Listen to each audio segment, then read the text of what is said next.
Hi everyone, let's crack UPSC CSE Hindi में आपका स्वागत है। आज का शनिवार और मास्टर के 12 घंटे 12 क्लास। आइए दूसरी क्लास पर हम बातचीत कर रहे हैं। अब हम इस क्लास में शुरुआत कर रहे हैं पहला बायोस्फीयर रिजर्व नीलगिरी। जानेंगे नीलगिरी के बारे में जितनी जानकारी बेहतर और परीक्षा उपयोगी हो सकती है उनके बारे में। आइए शुरुआत करते हैं बिना समय को बर्बाद किए। MK live refer code use करते चलिएगा। अनअकैडमी पर सब्सक्रिप्शन लेते समय 1, 2 और 3 साल का सब्सक्रिप्शन भी उपलब्ध है। प्लस और आइकॉनिक दोनों उपलब्ध है और आपके पास ऑप्शनल सब्सक्रिप्शन के लिए भी MK लाइव का विकल्प है। हमारा नया channel UPSC CSE pro exclusively हमारे वीडियो के लिए आप जरूर सब्सक्राइब करिए। 2 दिसंबर को इंडियन इकोनॉमी की बैच मिस मत करिएगा। बेसिक से स्टार्टिंग करेंगे। नीलगिरी बायोस्फीयर रिजर्व भारत का पहला बायोस्फीयर रिजर्व। जानते हैं कहां पर है नीलगिरी बायोस्फीयर रिजर्व? अगर आप इस मैप को देख पा रहे हो तो इस मैप में ये वाला जो क्षेत्र है ये नीलगिरी बायोस्फीयर रिजर्व का क्षेत्र है, जिसमें एक तरफ केरल है, एक तरफ कर्नाटक है और एक तरफ तमिलनाडु है। तो 3 राज्यों का इसमें क्षेत्र है, केरल, कर्नाटक और तमिलनाडु।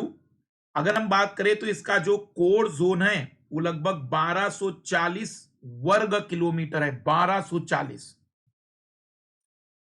नीलगिरी बायोस्फीयर रिजर्व भारत का पहला बायोस्फीयर रिजर्व है, जिसे वर्ष 1986 में 1986 में स्थापित किया गया था और 14 वर्ष के बाद पहला बायोस्फीयर रिजर्व जो यूनेस्को के द्वारा शामिल किया गया उसकी सूची में, वो वर्ष 2000 में यूनेस्को ने इसे अपने बायोस्फीयर रिजर्व की वैश्विक सूची में जगह दी। इसका मतलब एक अंतरराष्ट्रीय संरक्षण की मान्यता मिली। नीलगिरी बायोस्फीयर रिजर्व पश्चिमी घाट में स्थित है। यहां पर हॉट स्पॉट वाला क्षेत्र है। यह तमिलनाडु, केरल, कर्नाटक के कुछ हिस्सों को शामिल करता है। क्योंकि यह केंद्र सरकार की योजना है तो उसके लिए राज्य का सीमांकन जरूरी नहीं है, बल्कि जरूरी है कि कहां तक संरक्षण होना चाहिए। इसका कुल क्षेत्रफल 5520 वर्ग किलोमीटर टोटल। उसमें कोर वाला जो है वो 1240 वर्ग किलोमीटर है। क्योंकि मैंने आपको पिछली कक्षा में बताया कि इसके 3 लेयर होते हैं। कोर सबसे ज्यादा इंपॉर्टेंट और सबसे ज्यादा संरक्षित क्षेत्र होता है। टोटल एरिया 5520 वर्ग किलोमीटर है। नीलगिरी बायोस्फीयर रिजर्व मालाबार वर्षा वन के भौगोलिक क्षेत्र के अंतर्गत आता है। यहां की नदियां ध्यान से सुनिएगा, जो कावेरी की सहायक नदियां है। कई बार पूछा जाता है यहां से गुजरने वाली नदियां। भवानी, मोयार, कबीनी, ये कावेरी की सहायक नदियां हैं। इसके अलावा चलियार, पूनम पूजा, भरत पूजा केरल में, वैसी एक और है पूनम पूजा, इत्यादि नदियां इस बायोस्फीयर के क्षेत्र से प्रवाहित होती हैं। भवानी, मोयार, कबीनी, चालियार और पूनम पूजा इस बायोस्फीयर रिजर्व के अंतर्गत, क्योंकि बायोस्फीयर रिजर्व बहुत बड़ा क्षेत्र है, इसके अंतर्गत कई प्रकार के अभयारण्य और नेशनल पार्क हैं। जैसे मधुमलाई वन्यजीव अभयारण्य, टाइगर रिजर्व है, ये इसी में मिलता है। वायनाड वन्यजीव अभयारण्य, ये भी इसी के अंतर्गत आता है। बांदीपुर राष्ट्रीय उद्यान, टाइगर रिजर्व है ये। नागरहोल राष्ट्रीय उद्यान, ये भी टाइगर रिजर्व है।